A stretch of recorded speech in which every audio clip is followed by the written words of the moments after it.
Pakistan faces serious water scarcity and also at the same time faces catastrophic devastation of floods. Pakistan is cursed by a contradiction that grows sharper every year. It is listed among the world's most water-stressed countries, yet it is periodically drowned by floods so vast that they turn entire provinces into inland seas. Over the past decade and a half, 3 seasons have burned themselves into national memory: 2010, 2022, and the still unfolding calamity of 2025. Each began with unexceptional weather forecasts and ended with the country counting its dead in 4 figures and its losses in billions of dollars. The story is repeating because the lessons have never been fully learned. The flood of 2010 arrived in late July, when a western disturbance from the Mediterranean collided with the summer monsoon over the mountains of Khyber Pakhtunkhwa. In 2 days, the Swat and Kabul rivers carried more water than had ever been recorded: 400,000 cusecs, 60% higher than the previous benchmark set in 1929. The surge raced southward, overtopping embankments that had not been raised since British engineers built them a century earlier. By the time the water spread across the plains of Sindh, it had swallowed 1/5 of the country, an area larger than Hungary. Almost 2,000 people died, 20 million were affected, and 1.6 million homes were damaged or destroyed. The Indus Highway disappeared for long stretches. Bridges that linked the north to the south were twisted into scrap metal. The economic bill topped $10 billion. But the deeper wound was psychological. Pakistan realized that its rivers could now conjure disasters no one had planned for. 12 years later, the monsoon returned with an even crueler trick. Instead of a single cloudburst, twin atmospheric rivers parked themselves over Balochistan and Sindh for weeks, while glaciers in the north melted under a heat dome that had persisted since spring. Rainfall totals reached 4 to 5 times the seasonal average.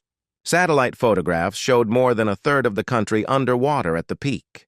The human toll, 1,739 dead, 33 million affected, was compounded by a collapse of basic services. 1 in every 10 health facilities were damaged just when cholera, dengue, and malaria were flaring. 700,000 houses were ruined. 4.4 million acres of crops turned into a stinking marsh. The government's own assessment put the damage at $15 billion and the lost economic output at another $15 billion. Inflation, already rising, leapt into the high 20s, pushing 9 million people below the poverty line in a matter of months. Pakistan had become a case study in how climate extremes can erase decades of modest development gains. Now the calendar has turned to 2025 and the script is being followed again. This time the trigger was a rare alignment of weather systems: cloudbursts over the Hindu Kush, glacial lake outbursts in Gilgit-Baltistan, and a depression in the Arabian Sea that flung still more moisture inland. River gauges on the Jhelum touched 450,000 cusecs in August, higher even than 2010, while Lahore recorded 280 millimeters of rain in 24 hours, a figure more typical of Mumbai's monsoon. The count is still provisional, but by mid-September, the National Disaster Management Authority had confirmed nearly 1,000 deaths, 5 million evacuations in Punjab alone, and more than 1 million acres of standing crops lost. Rice and cotton worth $3.5 billion have already vanished. Wheat planting is at risk because fields are waterlogged. Dengue larvae are hatching in Islamabad's suburbs. Once again, the state finds itself improvising camps, appealing for tents and borrowing helicopters from whichever friendly air force can spare them. The question, then, is why a country that can build nuclear warheads and world-class motorways still allows itself to be humbled by rain. Part of the answer lies in the physics of a warming planet.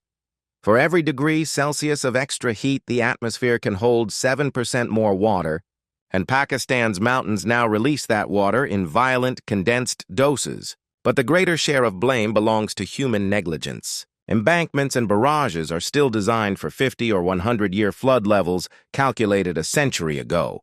Silt, washed down from hills stripped of forest, has raised the riverbed of the Indus by almost 1/5, reducing the channel's capacity to carry floodwater.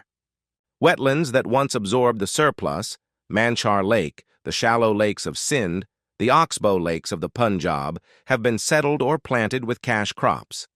Meanwhile, city councils have allowed markets, housing estates, and even wedding halls to sprout on natural drainage paths, so that when the clouds burst, the water has nowhere to go except into streets and living rooms. What needs to be done is no mystery. What is missing is the resolve to spend money before, rather than after, the next disaster. First, Pakistan must modernize its hydraulic arithmetic. The probable maximum flood used by designers today is based on rainfall statistics that ended in 1960. The events of 2010, 2022, and 2025 must now be woven into new design standards so that barrages at Townsa, Guddu, and Sukur can survive discharges of 500,000 cusecs. Second, the country needs to give its rivers back the breathing room it has taken from them. This means denotifying and reflooding the peripheral zones of natural lakes, compensating farmers to keep those areas as sacrificial basins, and enforcing, strictly and visibly, a ban on new construction in the 5 to 20-year floodplain. Satellite-based change detection can identify encroachments within days.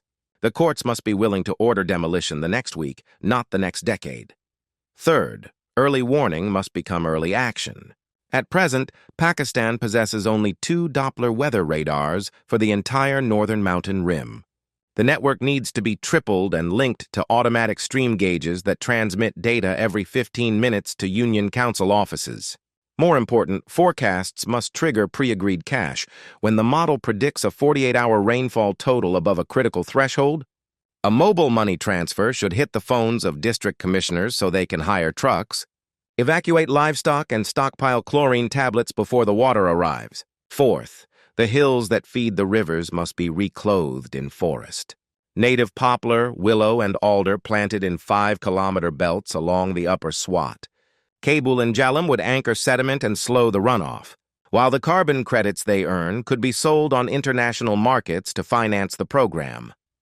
Pakistan's cities, meanwhile, need drainage that acknowledges the new arithmetic of cloudbursts, separating stormwater from sewage, sizing drains for 100 millimeters of rain an hour, and creating urban retention ponds, already standard practice in flood-prone cities from Rotterdam to Houston, would spare Karachi. Lahore and Peshawar the routine gridlock and loss of life that now accompany every summer storm.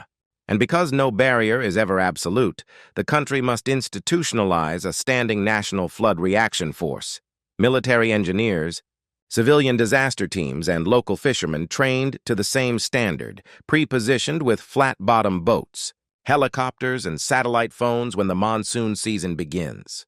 Finally, the recovery phase has to abandon the cycle of loan-based reconstruction and move toward insurance and resilience. Parametric flood insurance, already piloted by Caribbean nations, could pay provincial governments within 10 days of a trigger event, eliminating the months-long wait for damage assessments. Houses rebuilt with public money must be elevated above the 2010 high water mark and constructed with materials that can be dried and reused. Farmers who lose a summer crop to floodwater need seed of flood-tolerant rice varieties and a line of credit that allows them to plant wheat even if the land is still soggy in November. Above all, the international community's new loss and damage fund must begin to flow while the water is still receding, not while headlines are receding. Pakistan's floods are no longer an act of God. They are a predictable outcome of a hotter atmosphere meeting obsolete infrastructure and careless land use. The technology to tame them exists. The science is unambiguous, and the price of prevention is a fraction of the bill for another round of post-disaster begging bowls. What is still required is the political courage to spend the money before the clouds gather, to force encroachers off the floodplains, and to tell voters that some land must remain empty so that the rest can remain safe. Until that courage is found, the years 2010, 2022, and 2025 will not be remembered as historic disasters. They will be seen as the prologue to something even larger.